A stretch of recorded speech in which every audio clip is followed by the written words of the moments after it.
ពុកម៉ែបងប្អូននេះគឺជាសកម្មភាពដែលនេះខ្ញុំរៀបចំរបបអាហារដើម្បីដកខ្លាញ់និងដកគីឡូនឹងថ្ងៃនេះដែរមានអីច្រើនទេគឺមានតែ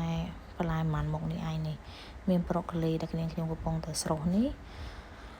នឹងហើយនឹងផ្សិតម្ជុលព្រមទាំងការ៉ុត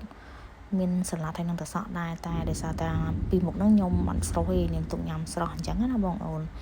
នឹងហើយបន្លែនេះដែរបងប្អូនស្រុះឲ្យឆ្អិនបានប្រហែលជា 70 ទៅ 80% ទៅបានហើយកុំស្រុះវាឆ្អិនពេកព្រោះវាអត់ឆ្ងាញ់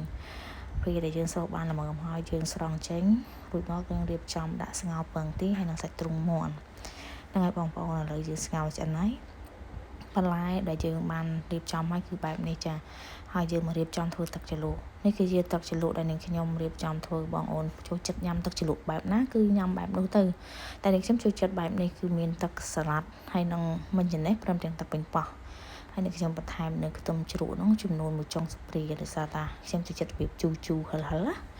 ហ្នឹងហើយបងប្អូនសម្រាប់អ្នកដែលគាត់ចង់ដកគីឡូលើគីឡូឲ្យគឺអាចធ្វើបែបនេះញ៉ាំបានហ្នឹងហើយដោយសារតែមួយរយៈនេះគីឡូនឹងខ្ញុំឡើងខ្លាំងពេកបងប្អូនអញ្ចឹងបានរៀបចំរបបអាហារវាជាថ្ងៃទី1របស់នេះគឺជាគីឡូរបស់នាងខ្ញុំហើយនេះគឺជាគីឡូរបស់នាងខ្ញុំគីឡូប៉ុណ្ណឹងអញ្ចឹងបងប្អូនចាំយើងតាមដានគីឡូរបស់នាងខ្ញុំនៅថ្ងៃស្អែកបន្តទៀតហ្នឹងអរគុណច្រើនបងប្អូន